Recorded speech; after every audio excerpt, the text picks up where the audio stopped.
Welcome to Amici, news and insight from the New York Judiciary and the Unified Court System. I'm John Carr. Today's program is another episode of Diversity Dialogues with Susan Goodman. Today, Susan's guest is Alia Razzaq, Chief Clerk of the New York City Civil Court. So, Alia, what three words would you use to describe your current role? Three words. If you can't think of 3 words, 2 words, whatever comes to your mind. Fast-paced. Detail-oriented. These are more than 3 words. And detail-oriented and communication. Okay. Can you elaborate on one or more of those? Yes. I'll start with communication. In the role of chief clerk, the court as a whole serves members of the public, people looking to access the court for whatever reason. Mm-hmm. In addition to having a responsibility to communicate or delegate the necessary communications to the members of the public, I feel like I also serve my principals, who are the AJ and DCAJ and the higher ups in the Office of Court Administration. I serve the employees who are subordinates, but it's also necessary for me to communicate and communicate with clarity, communicate with empathy on occasions. And then we have, in addition to the employee subordinates, we have the judicial staff who I also am responsive to, and in the day-to-day operations of our court, it's necessary for me to communicate and, in my opinion, communicate skillfully. Mm-hmm. Ensuring that I transmit messages that are understood and or directions that are understood and followed. And so I think communication is an extremely important aspect of the role of the chief clerk. It sounds like it, yeah. And do you want to talk about fast-paced? Because that sounds like it's kind of like a corollary to what you were just talking about. Fast-paced, similar to the world outside. The needs of the court are ever changing and on occasion changing quickly. It might be something from day-to-day staffing. We have staff that are here today and gone tomorrow, and it's a need to fill an assignment. Whether it's because someone called in sick today or because someone is not going to be with the court for the various reasons. Mm-hmm. In the interest of excellence and supporting and following Justice DeFiore's Excellence Initiative, we're changing things. We're trying to stay as up to date as we can with technology while meeting the needs of the court users and providing the access to justice that they seek when they arrive here. There are changes in rules and laws that don't change as frequently however, require us to on occasion change procedure and transmit that information to any of our necessary personnel. And then our staffing continues to change. We're in a court where we have competitive employees and competitive employees. We're happy and proud when they promote, but when they promote, they leave a vacancy. There are people that are retiring, so attrition is big for us, and we still have to adjust when there's attrition for whatever reason. The court still has to run, and we still need to operate. So that's probably what I mean when I say fast paced. It's just we have to stay on top of things. We have to ensure that we're accurate.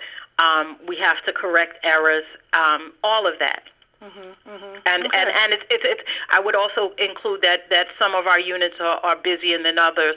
One of our busiest units is the housing court. The housing court actions are filed and court users are tasked to respond within 3 to 5 days, and the cases are calendared, and the housing court proceedings are considered summary proceedings, so they're expected to be resolved quickly. and that's another fast pace, a literal fast pace, in that we have calendars with upwards of 70 cases on a normal housing court calendar, 200 on a NYCHA calendar, and on our civil side, our no-fault calendars are extremely overloaded. And so in order to get through a regular workday, we have to move with speed, efficiency, and accuracy. Mm-hmm. Great. That's very compactly said and interesting. What would you say you like most about your job, and what what are you most passionate about in what you do? I would say on a regular day, Alia is an introvert. I say that however my work and responsibilities make me an introverted extrovert. One of my favorite parts of the job is actually talking to people. As I promoted within civil court, the higher ranking I promoted, the less my interaction with people, especially court users, it just decreased. Continue to decrease, and I often shared with my predecessor, like there'll be someone that wants to see the chief clerk or one of the chief clerk's delegates, and I'd go down to a window or to the door to talk to people, often speaking to people on the phone, and I like to share with the members of the public that the court is a professional place, and you're going to get a human on the phone that speaks to you with respect and courtesy and the utmost professionalism, and I think people like that. So what I miss the most is the people. I started in the court and at a window services assignment, and I fancy myself an expert at that, and enjoyed people walking away satisfied with the service. When people enter into a court as a petitioner or respondent or a plaintiff or defendant, chances are, someone's going to win this and someone's going to lose this. Right. And either way it goes, to be able to do that and receive services and with respect and dignity, whether it's, an allegation that you owe rent or someone is suing you for money or you have to recover something from someone. On either side, my feelings are the person's entitled to the service, the respect, and the dignity, and I'd like to see that they get that. Mm-hmm. Great. Now, just moving to the whole topic of diversity, how would you define diversity in your own words? I'm so sorry. I'm just that's putting this to message. No, okay. That's fine. Okay, go ahead, please. Alia. For me, I would say,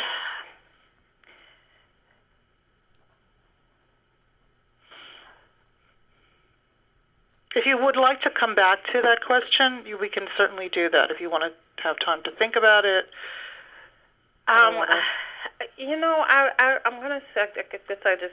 just give it a try. It's okay. Just a composition of various with regard to people. Various people from various walks of life, people from various cultures, just a composition of varying things diversity to me, and with regard to people and inclusion of the many different types of people that exist. And how do you encourage people to honor the uniqueness of each of them? Each of their diverse selves. I encourage people to respect, that we are all citizens of the world, and respect that as citizens of the world, we might come from different cultural backgrounds. We may come from different communities, We may have different religions. We may not have religions at all. To be respectful, I'd say to be respectful. And how do you encounter it, like on a day-to-day basis in your own work? Would you say? I've in my own work now. I would say in the past, I've encountered an expectation that I fit two minorities, and therefore there was no expectations of me at all. You know, that I was used to fit a minority. I'd have to say that after some time, and I won't say a group of people, but I've had individuals. It's definitely individuals, not the court system as a whole or my work environment as a whole, but individuals. But I received it and have what I believe followed through with showing that I'm a hard worker. If I don't know the answer, I'm going to provide the answer, and have had people that had that thought come back to me and say they were wrong, you know, and that was good for me. You know, I felt that was good for me. That was good for my colleagues. Now, I can't say that I have openly received anything. You know, I have people that comment that there's an assumption that I am a certain age or not a certain age. I've been received as a younger person, but I can't say that I've experienced openly or in the line of duty any responses or reactions with regard to who I am. So everybody's just doing their job. Basically. Everyone pretty much is doing their job, yes. Right. Have you had any mentors? I mean, you kind of referred to them in your last answer. Have you had any mentors that have been particularly important to you along the way? I would say I've had several mentors, and I look at each and every person that I was subordinate to as a mentor in some sort of way, whether I observed and made an unqualified assessment at the time of their professional behavior as something that I wouldn't do if I ever promoted, or if I were in their shoes, how I wouldn't handle something, as well as and I really do appreciate that, because I although it might not have been positive behavior or received in a positive way at that particular time, I did receive it and marked it on as something that if I had the opportunity, it wouldn't be something that I would do. I would handle something differently. And and then I've had great mentors in the form of managers or supervisors who neither they nor I felt that I was going to promote to this position, but just in teaching, in sharing, have given me so much with regard to the role of a supervisor, manager, or administrator in the court system, and there's been several people, absolutely, yes. Can you be specific? Just, I mean, not in terms of necessarily names of people, but in terms of some really great support or guidance that you received along the way in some specific way. Okay.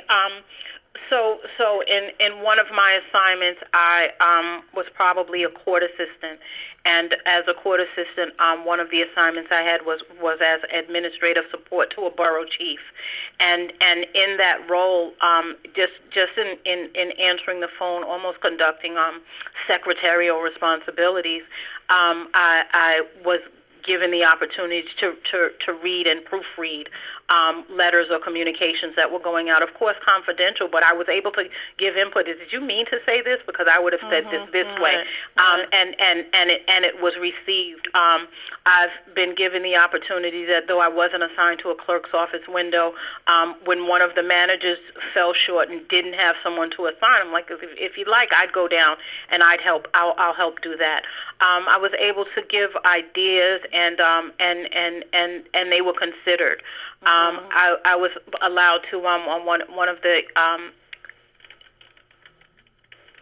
most fruitful assignments that I had, and that I believe I was able to show some of my skills outside of what my general responsibilities were.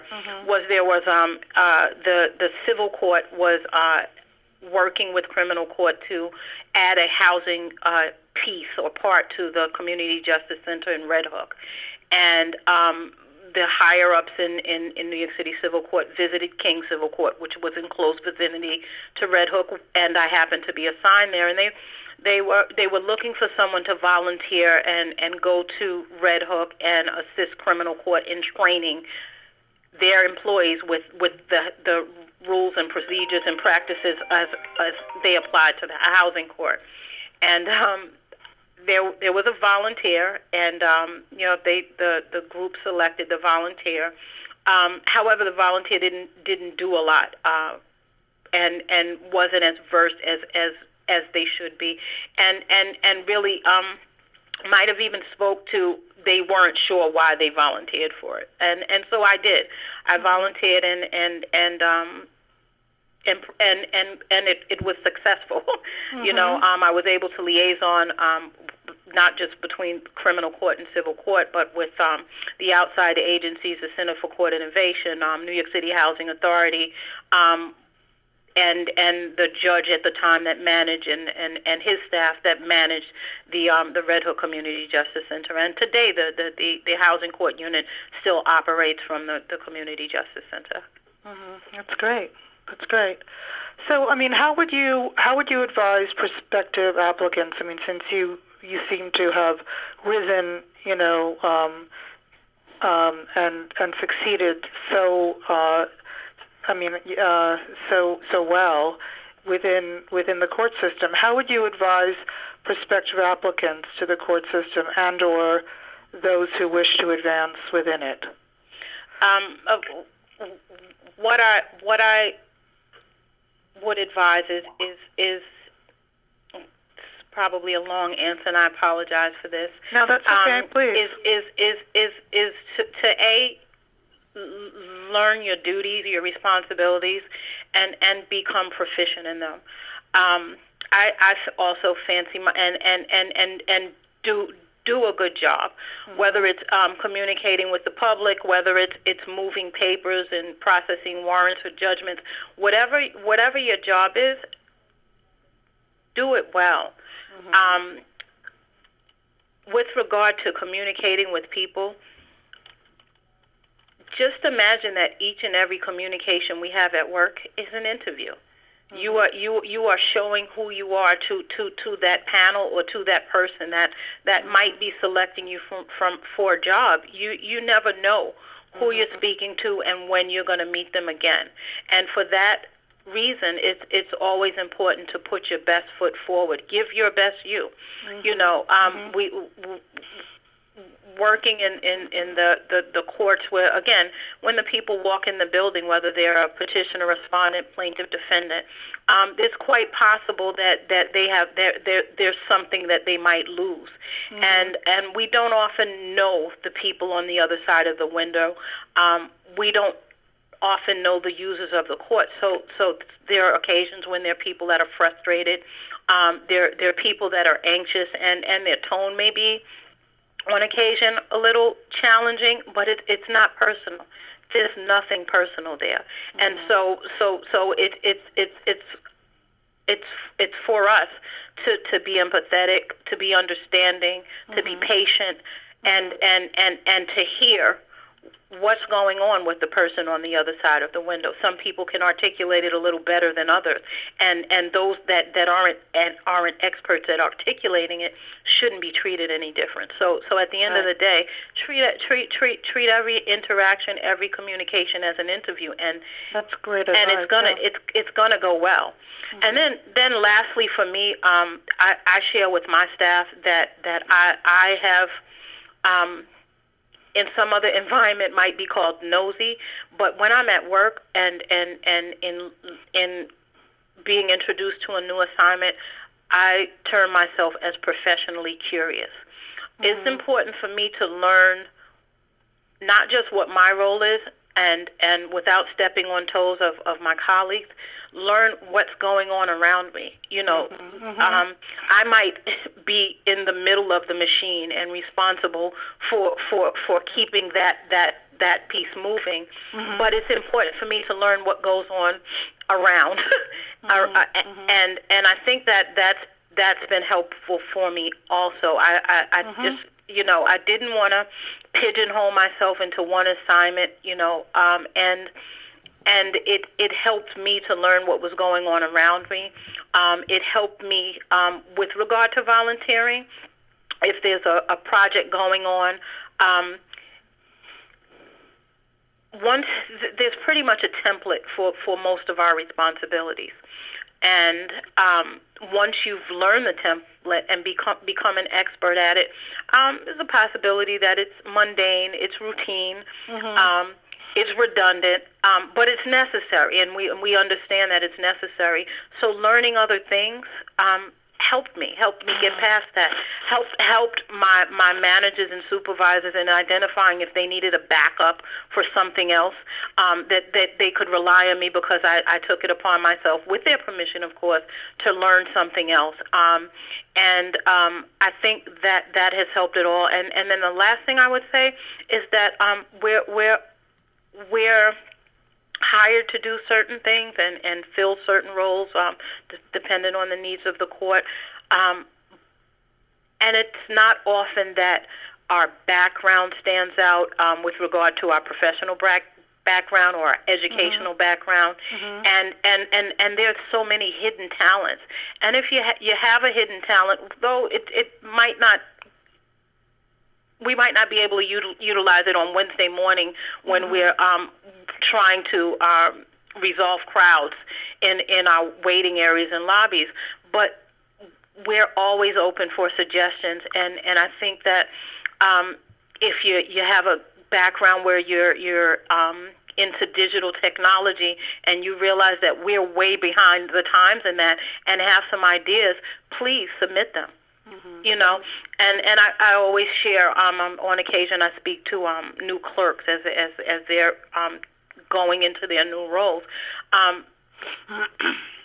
Don't give up, but just understand that there's appropriate time. And again, that Wednesday morning when we're trying to exercise some crowd control might not necessarily be the appropriate time, but always reach out to your managers and supervisors and say, I notice we're doing this, but I think I have an idea for streamlining. Do you have time to listen? And things like that are helpful for us also. There's always a special project going on. If you're interested in special projects, share that you're interested in special projects. If you're interested in volunteering, share that you're interested in volunteering. If you think that your strong suit is communicating with people and you prefer not to be working with the papers behind the scenes, share that. Share that, and from my role now as a manager, those are things that I look for and that I notice. I have a small staff in the chief clerk's office that serve not just myself but the administrative judge, and we talk about those things all the time. Just think about let's do this. If there are 4 of you, let's appoint an office manager per term so that everyone can get the experience of being an office manager. If there's something going on with the county where there's a backlog and we can assist with the backlog, let's see if we can volunteer to go assist with the backlog. And that just helps you grow professionally, might add some bullets to your resume, and might assist you in standing out as a candidate where everything else is even as far as the playing field. Well, that's well said. And just finally, before you leave this position, what would you like your greatest achievement to be? I would like my greatest achievement to be, I would say, maybe something to do with communication, because I know that was so important to you. Yeah, I would say communicating to anyone that's interested that this seat that I'm sitting in is achievable for anyone, and I believe that I achieved it by working hard, by communicating well, and impossible is nothing. There are so many opportunities and I don't know if I can say that. Well, that's probably a Nike slogan. But I started in the court system as a grade 16. I can recall that the salary at the time was $27,611. I didn't move around in the courts with regard to professional opportunities. I spent the majority of my career here at civil court, and I think that as employees, we owe it to ourselves to seek each and every promotional opportunity that exists. We owe it to our families, and at the end of the day, when we retire, the more or the higher you promote it, the better it is for you. The end game is better. So at the end of the answer to the question, I would like to have encouraged and motivated as many of our employees as I can to achieve or seek in achieving whatever their goals are professionally, and to have proudly said that I took part in providing the users of the court, the citizens of New York City, opportunities to access the justice that they sought. That's great. Okay, I really appreciate your talking to us today, Alia. It was I appreciate the opportunity. Very inspiring to hear what you had to say. Really, I feel inspired. Oh, thank you. And thank you again for your patience. Thanks for listening to Amici. You find all of our recent podcasts on the court system's website at www.nycourts.gov, and most are also in the iTunes podcast library. If you have a suggestion for an Amici podcast, please let me know. I'm John Carr, and I can be reached at 518-453-8669 or jcaher@nycourts.gov. In the meantime, stay tuned.